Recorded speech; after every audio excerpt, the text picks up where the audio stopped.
After 20 days of rest for the grass on the field, tomorrow the Clones will once again take the field as the crowd returns to pack the Jack against an Arkansas State team that got beat and bruised by Michigan before the Wolverines stepped off the gas and let the Red Wolves score 15 points in garbage time. This will be Iowa State's final tune-up game before Iowa State eases into conference play against Houston and Baylor. But let's not get too far ahead of ourselves here. Matt Campbell's got to make sure that mental focus is on point, something that can sometimes be missing after a week off. Granted, with the last game being a Cyhawk victory, the bye week may very well have been an excellent opportunity to have time to refocus after properly celebrating a rivalry win. If Campbell's got his team in one game at a time mentality, then Arkansas State should be concerned, and the Iowa State fans should not. Today is Friday, September 20th. I'm Matt Menson, and welcome to the Cornfield Sports Pod.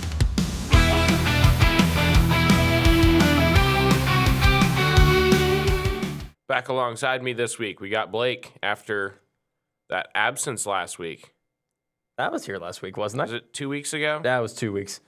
2 weeks ago? Yeah, we were talking all the Cyhawk and all that. That's right. Mm-hmm. That is correct. That's a brain fart, but that's all right.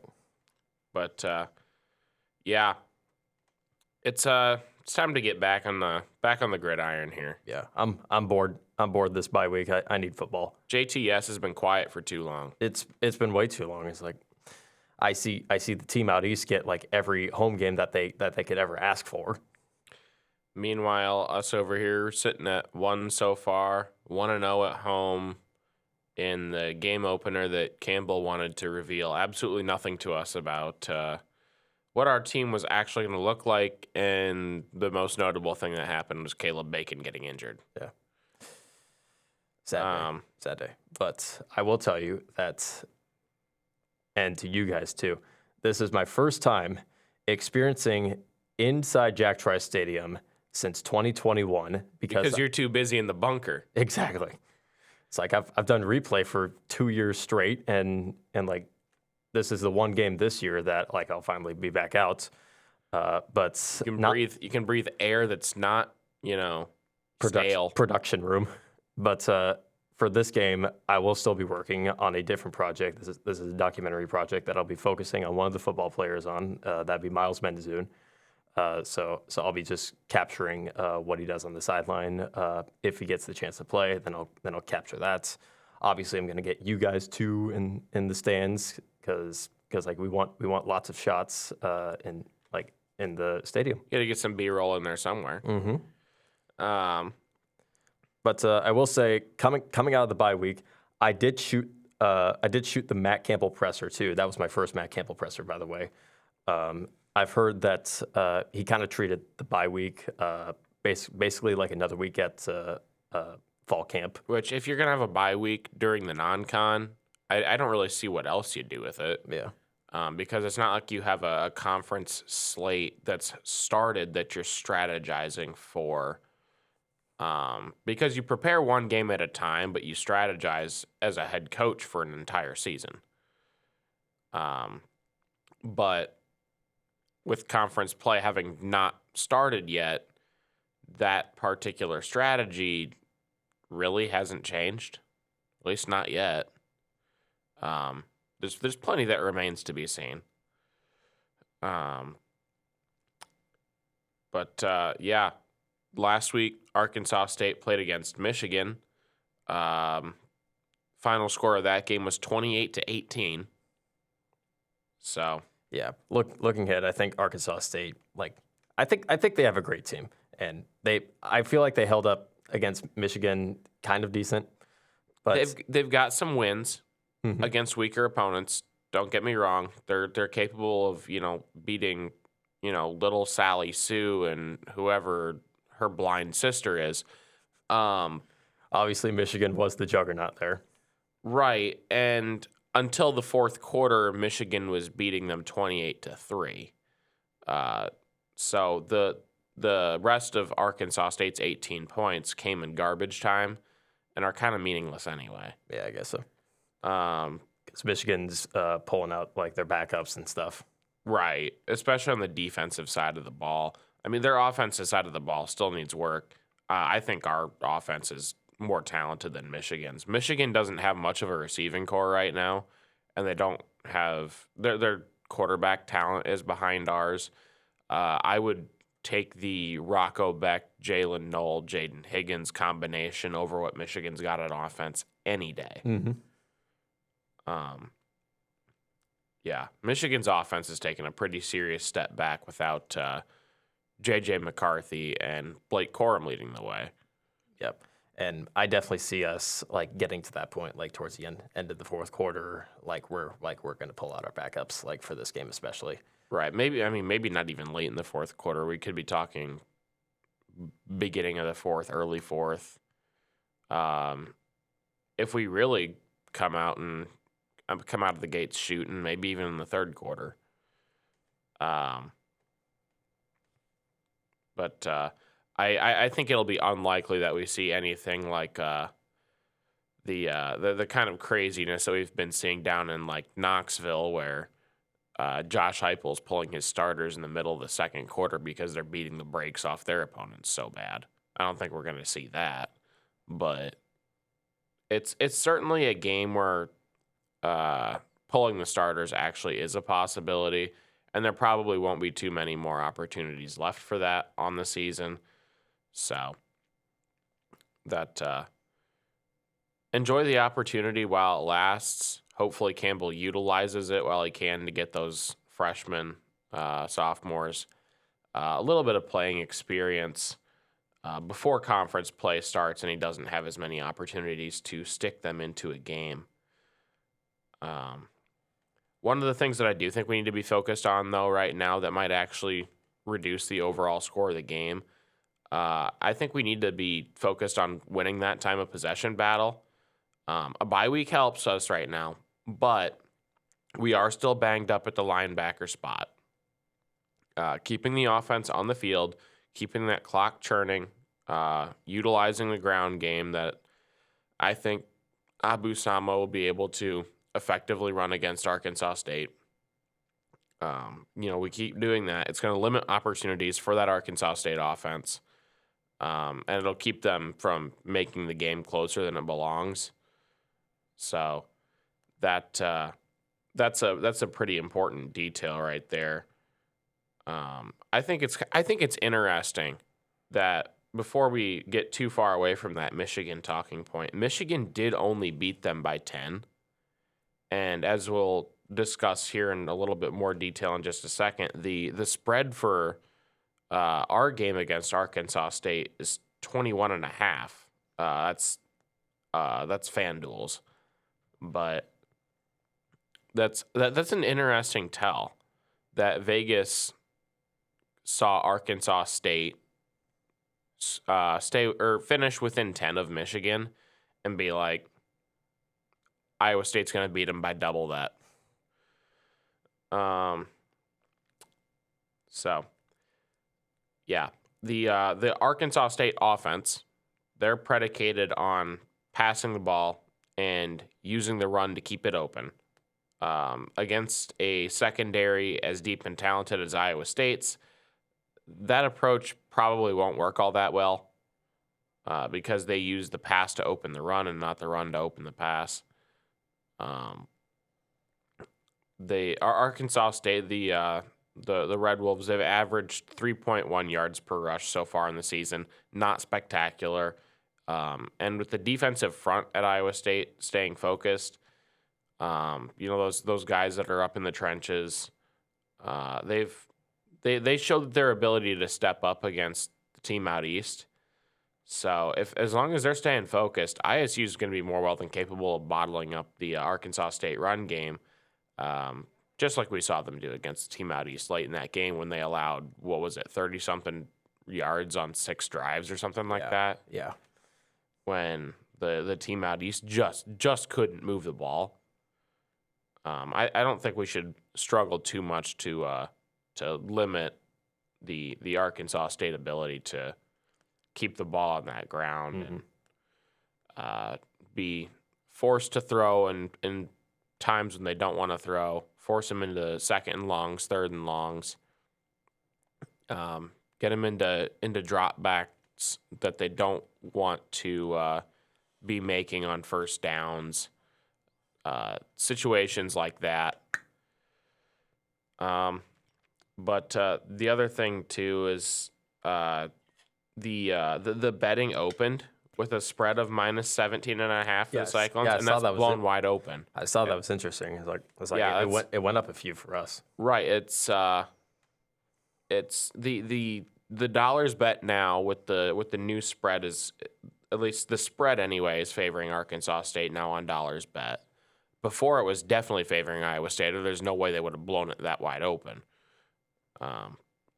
But like the money line has continued to trend in the Cyclones' favor. Granted, it was already really in the Cyclones' favor. So if you're trying to make money on it, that's not that big of a difference. But it does say something about Iowa State's odds to win. The matchup looks like a good one for Iowa State. It looks like because of the way Arkansas State plays, that it might fall right into Iowa State's pocket. So with the spread being at minus 21.5, over under at 50.5, again, those are FanDuel's odds. Blake, what do you got? So I know I didn't write this down, but I've got Iowa State not covering, and then over under will be under, obviously. Iowa State will win this 10 points less than what you predicted. The score will be 28-10 to Iowa State. You've got 28-10. So yep, you got Iowa State winning by 18. Yes. And then 38 total points. I've got Iowa State 38, Arkansas State 10. I think at some point we allow a touchdown, very well maybe a garbage time touchdown.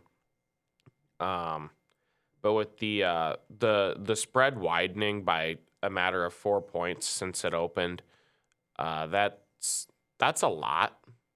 That's a lot for a spread to blow open here. If it was shrinking, then maybe I'd be a little bit more leery. But when it's spreading like that and it's been continuing to do so, it's entirely possible that spread might be wider by tomorrow morning, by kickoff. So right now I've got ISU 38-10. That's a 28-point victory. So I've got them covering it fairly easily, and that does barely tap the under.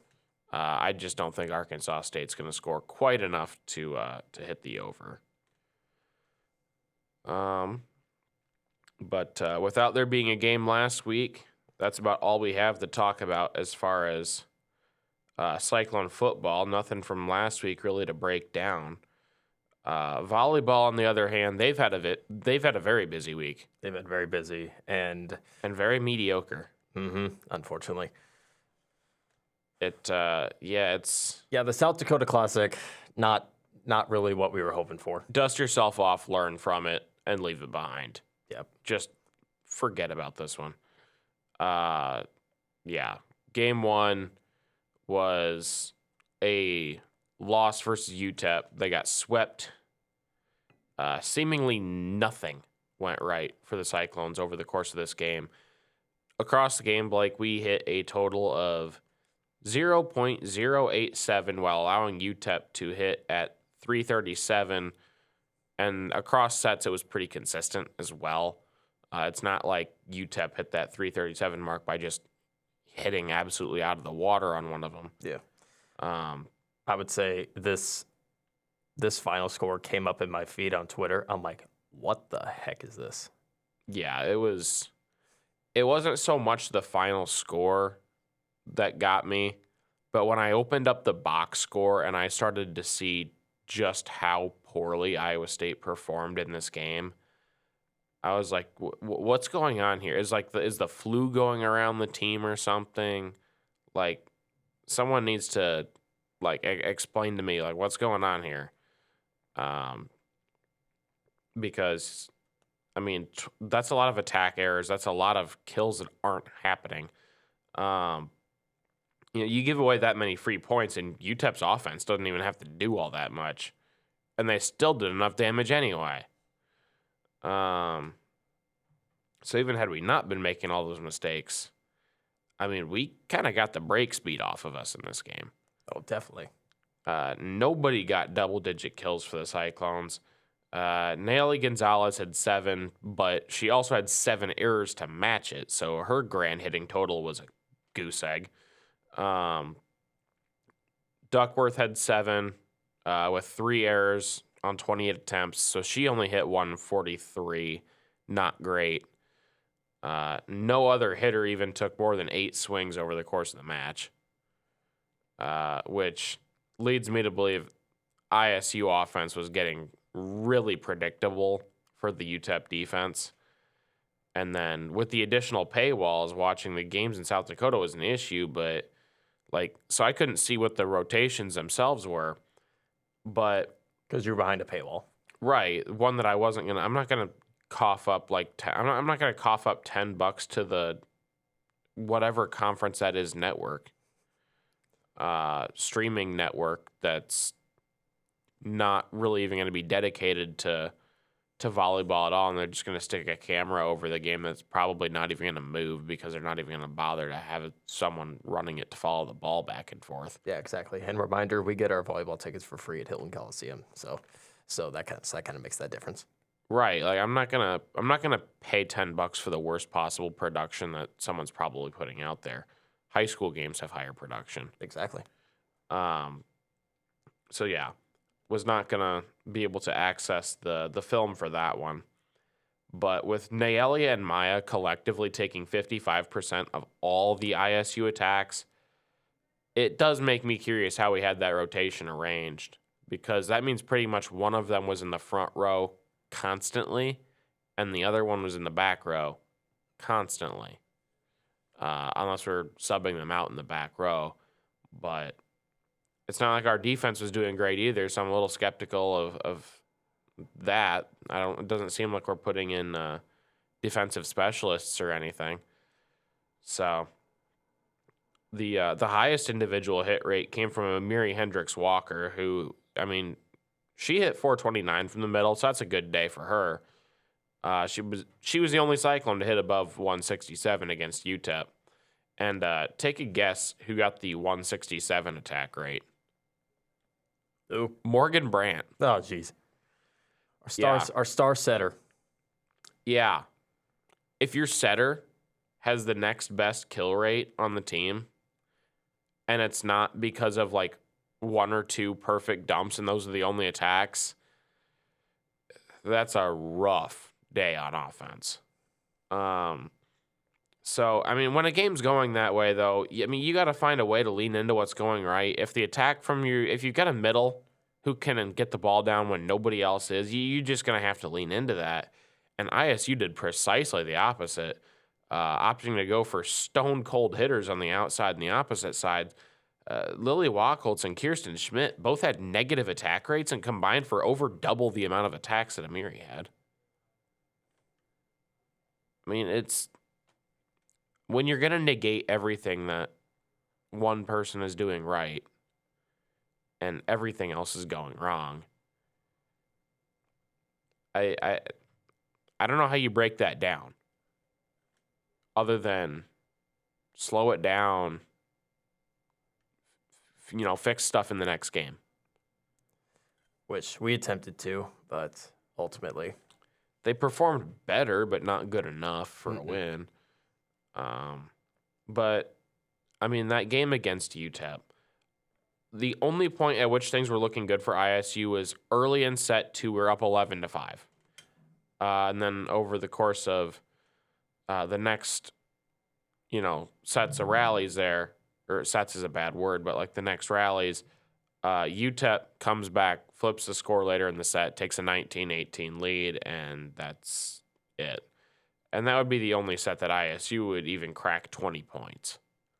Because in the other ones, they lost set 1, 25-17, and in set 3, they got torched 25-15 with a minus 0.34 attack rate. That's terrible.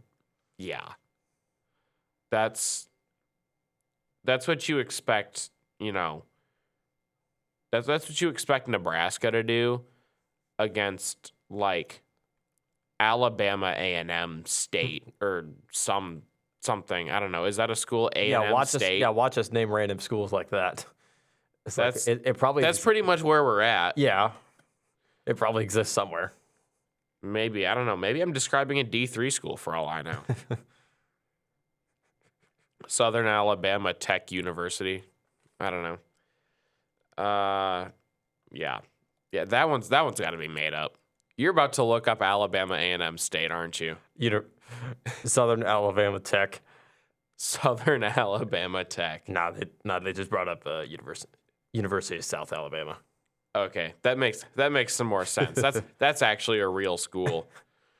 Not great at a lot of things. They've gotten better at football than they have been in the past, in recent years, but that's kind of besides the point. Yeah, volleyball against South Dakota was the next day. We lost that one 1-3. So I guess at this rate, even winning one set was an improvement for the Cyclones after the UTEP match. And the sets that we did lose were also played much closer against South Dakota. We cracked 20 points in all of them. Those sets we lost, ISU scored 23, 22, and 20, respectively, as opposed to that 17, 23, 15 from the UTEP match. And at the time, this loss dropped Iowa State's record to 500 with losses to, here's our absolutely marquee slate of losses right now. Listen to this. UNLV, Illinois. The Illinois one, I guess, is acceptable. UTEP, and now South Dakota. Resume building, guys. Those are not going to look good when time comes to the selection committee. That's assuming we have a good enough record to be considered right now. We need to start trending in a different direction if we even want to be seriously thinking about that. Because it's not like these are top 25 teams here. Selection committee, also Big 12 rankings too. Yeah. Well, was it the preseason Big 12 coaches rankings? We were halfway. What, fifth? Yeah, like fifth, sort of halfway. I can't remember. It wasn't great, but we're underperforming what we should be. And we've got one more tune-up game here against a squad that's looking significantly better than us before we actually get to conference play. We'll talk about that in a minute. That game against South Dakota, Nayeli Gonzalez did not play in that match. Obviously, that limits the offensive capabilities of the Cyclones, but offensive firepower at the same time was not what lost the match. Lily Wacholtz stepped up. She had a personal best, 18 kills to lead the Clones. Duckworth had a season high of 16. McCune tallying 13 of her own from the middle.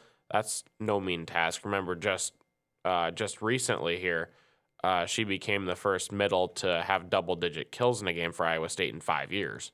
Now she's done that, twice over the span of a couple of weeks. And ISU as a team actually had 14 more kills than South Dakota did. And the attack success from these three allowed Morgan Brandt to finally pass the 2,000 assist milestone. That's a pretty major mark for a collegiate setter, especially as a junior. She'll still have a whole other year left to, keep climbing up that ladder. And she became the 12th setter in Iowa State history to reach that 2,000 assist milestone. Yeah. But with all this, what made the difference? It was errors. We kept shooting ourselves in the foot, which seems to be something that happens a lot in sets that we lose. We just shoot ourselves in the foot. The Cyclones, they contributed 5 attack errors to the Coyotes in each of the first 2 sets for a grand total of 10 across the first 2. And then in the fourth set, which ended up being the last one, 8 attack errors. Didn't go well. Didn't go well at all. We had rare rough hitting days from both Amiri Hendricks Walker and Faith Durrandi occurring simultaneously, and with the absence of Nayeli Gonzalez, that collectively made a extremely difficult hurdle for the team to get over, and they were not able to get over that hurdle. Set 3 was a solid silver lining for the Cyclones, who demonstrated the ability to hit 400 even without Gonzalez. Even without Gonzalez, they were able to hit 400. They rattled off 19 kills in set 3. And the rest of the damage was done by the Coyotes, shooting themselves in the foot with 6 attack errors. And that was all 25 of Iowa State's points in that set. No aces, no blocks. And then last game of the South Dakota Classic, Montana State. We turned it around, kind of. Well, I'd say when I say I'd say kind of is like we swept them, right? Right, which looks great. So it looks like we turned it around, and then you break open the box score, and you start to realize maybe that might be a little misleading. Just a little bit here. Gonzalez did return for this game, and picked up much better than where she had left off against UTEP, thank goodness. She racked up 16 kills, hit at 400, played like we're used to seeing from her. And aside from set 2, though, and maybe you can include set 2 in this description, these sets were played a lot closer than they should have been. And the Cyclones even barely got out of set 3 with the sweep. The score got run up to 28-26 before the game was finally done. Oh, boy. So, you make a couple more real little mistakes, and we're going to a fourth set and not sweeping a team that has 1 win so far, and you can't name the town that they play in.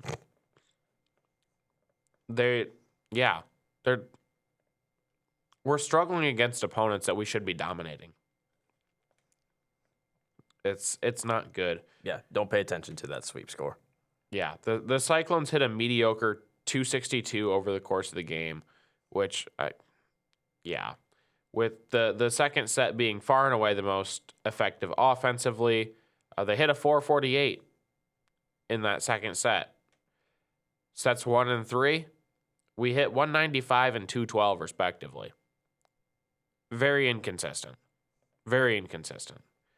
And it's been a common thread this season. And the South Dakota Classic really brought forward what the consequences of it can be with 2 bad losses. But inconsistency in the offense from ISU's got to get corrected, and it's got to be soon. And when I say soon, I mean within the next 8 days, because conference play starts in 8 days. All too often, we play most of the game at a below-average attack rate on offense. It's pretty pedestrian stuff, with some really bad sets scattered in there every once in a while, too, where we're not even cracking 100. And those are brutal to see how much of them they are, because if you're not even going to attack above average, you're not going to win a majority of sets. Not when you get into conference play. It's just not going to happen. I was really hoping that we would be taking a team that's better than 6-4 right now. After the Syracuse game, we'll see where we're standing, but I'm not optimistic about that. So probably a 6-5 team in the conference play. I'm not optimistic about that. I'm not optimistic about even making the NCAA tournament right now. I'm just not, because they're not living up to what I expected from all of the experience that they returned, what they've been able to consistently do in recent seasons. and the kind of play that we've just been expecting to see out of the Cyclones. I know one of the things that's been driving me a little bit crazy lately is that, like, our inaccuracy in the setting game. The setting has just been inaccurate this year. Like, I've seen Morgan set really, really well. She took Jaden Newsom's starting job while Morgan was a true freshman. Like, I've seen what Morgan's capable of, and I'm a believer that she can get back to that point. It needs to happen. It needs to be actually happening on the floor when the game's going on. And I just haven't been seeing it this year. I want to see it happen this year. I know it can happen, but if we follow the trend, I need to see a change in direction before I go from believing that it can happen to believing that it will happen, because those are two different things. Or go off, I guess. Yeah. Yeah, and that's totally justified, by the way. Right. When we, I mean, and then when we do play every now and then, we have a great set. It's been normal in most of the games for ISU to have one set where we just completely dominate from that offensive perspective, hitting in the high 300s or up into the 400s even. I think we had one set against, was it the team out east that was a 500 set? Might have been. I think it was a set one against the team out east. We hit 500 or something like that. Definitely set one. We dominated that one. So we know that they're capable of hitting like that across an entire set. A sample size of roughly 40 to 50 rallies, and they're doing that strong. So it's not like that's a flash in the pan, 6 rally streak that they're going off and getting 6 points in a row. No. 40 to 45 rallies. You're hitting, 400. I've seen you capable of doing it. You've done it enough times this year to prove to me that you're capable of doing it. Now, why don't we, as we approach a tougher schedule with conference play coming up, let's knock the target down to, say, 315. 310, 315. Let's do that consistently. If you can hit in the low 300s consistently, you're going to win a lot. That's what we need to be doing. Mm-hmm. And then you can still have those burst sets where you get up to 400 every now and then. Like, now that you're capable of it, I do want to see you do it every now and then.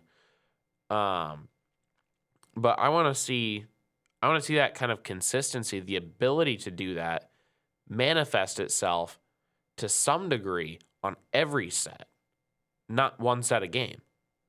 Because it's like I'm watching two different teams with the same roster.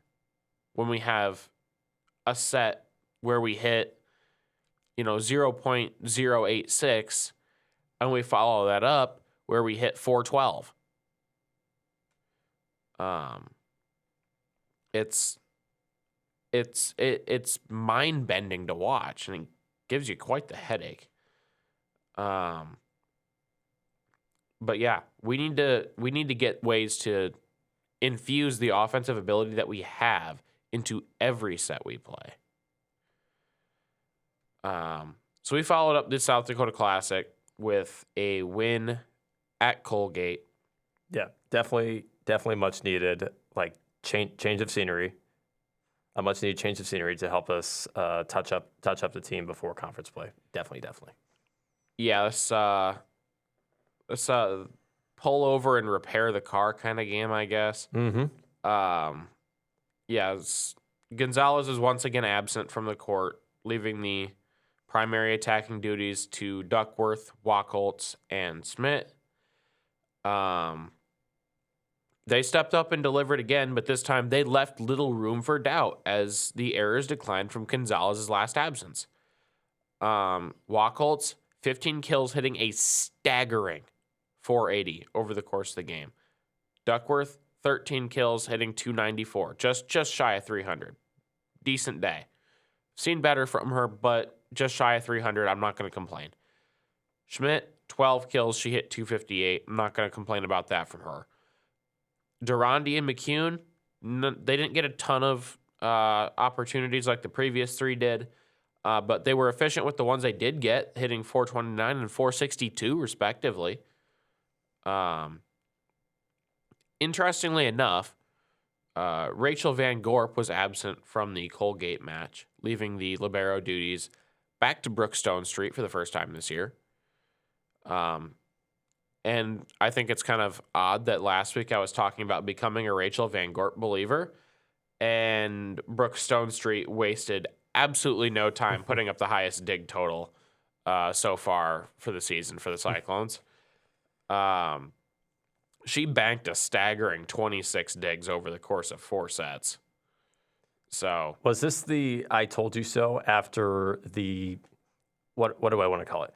Was this the I told you so after kind of trusting Rachel Van Gorp and then I've been talking up Stonestreet for weeks. Van Gorp had been consistently in that 16 to 19 dig range. And I was like, okay. Consistency was what I was worried about. I'm starting to see some consistency from her. Van Gorp doesn't play this game. They stick Brooke Stonestreet in, and she goes, I'm back. I'm back. You miss me? give me that jersey. You miss me? Give me that different color jersey. Yeah, maybe we need to leave Brooke in the alternate colored jersey for every game because, well, we know what we're gonna get from Brooke. She's been consistent for the last few years. She's been a reliable libero. Again, she is the best returning libero in the Big 12. And her first game actually in the alternate jersey this year, that's a lot of digs. Yeah. 26 digs is a lot. It is. What if we say that Christy was helping build Rachel Van Gorp like just during non-con play? Just during non-con and then giving Brooke the starting job back right before conference play. Mm-hmm. I suppose it's possible with the intention of trying to get Van Gorp some action against weaker opponents. For example, the team out east. Yes. The team out east is certainly an example of a weaker opponent. You know, perpetual Big 12, not Big 12, Big 10 bottom dwellers. Yeah. Welcome back to the libero position, Brooke Stonestreet. I don't know. Maybe she listens to this podcast, heard me say something about starting to become an RVG believer, and just went, "No, that ain't happening." I feel like a lot of the squad like would hear, and then they're like, Matt said this. Is like you got to do something about this. That'd be accurate. But at least I would sure hope so. Yeah, it'd be. With their personalities, it'd be on brand for them if anybody of them was actually... If any of them are listening to the show, that'd be on brand for how I'd expect them to react. Mm-hmm. They'd all be like, no, Brooke, you got to do something. Yep. Morgan had a good day against Colgate as well here. Yeah, she dialed in 53 assists and had her third double-double of the season, adding 12 digs to her stat line. And yeah, a lot of this game was a lot of Colgate suffering through attack errors. That definitely aided the Cyclones through the fourth set especially, and kind of secured the win for us. Because they had how many errors in that fourth set? Colgate did. When I was looking at the box score, it didn't blow my mind too much, but I don't know. I didn't see. Did serving errors also factor into that? Because that won't show up on your. It might have because we ran ahead 7-3 at one point. They kept calling timeouts here and there, and then we just So some of it was a game flow kind of thing too. Yes, like a game flow thing. Okay. And then we kind of powered past those timeouts called by Colgate too. Yep. And then not a lot of things were working in the fourth set for them. Yep. And we continue our trip in New York State at Syracuse. That one will be tomorrow that's at 5, isn't it?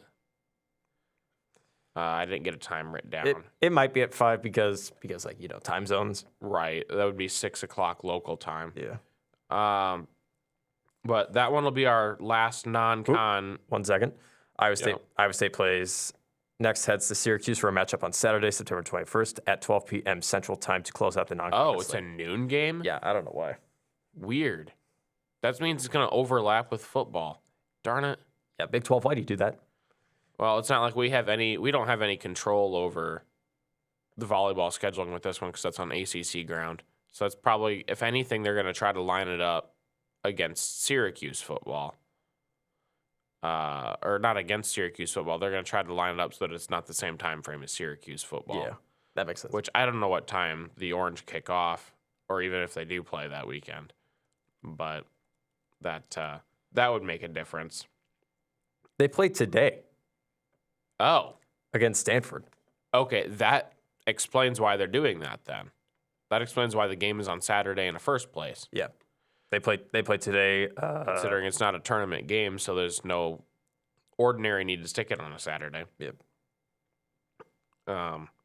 But yeah, this will not be an easy game. Syracuse is currently undefeated. They've stormed out to a 9-0 start to the season. They've only lost three sets so far in the entire season. Most of their games have been sweeps. And their defense is tough to work through. They don't even allow 100 hitting. Oh, jeez. Syracuse is a tough team. You know what? I'm kind of glad that we're kind of watching football instead of this. This one might not be pretty. No, it's not. This one might be a pretty ugly game. And with it being an ACC home game, though, ESPN does control that broadcast, so no paywall. It is a paywall. It's just It's just one that most of us already have with ESPN exactly. Plus. No unusual paywalls. We can say that truthfully. Mm-hmm. ESPN Plus paywall happens all the time with volleyball. Yeah, volleyball. That's the vast majority of the game. Women's basketball, wrestling, men's basketball, non-conference. Yeah. Usually there's a football game or two that's thrown in there. If you're a listener of this show, you probably have ESPN Plus. Yeah. And then that's what we've got for volleyball. Blake, any high-speed wins? All I have to say is soccer isn't real. I've won him over.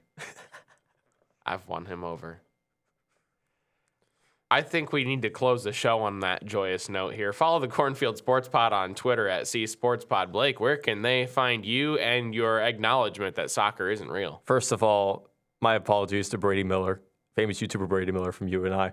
Famous? You could follow me at BlakeAttack1846. Find me at SFMattISU. Tap the follow button on Spotify, plus button on Apple. Subscribe to us on YouTube and Rumble. Make sure you set notifications for us when we publish our shows. This has been Blake Peterson. I'm Matt Menson, and this has been the Cornfield Sports Pod.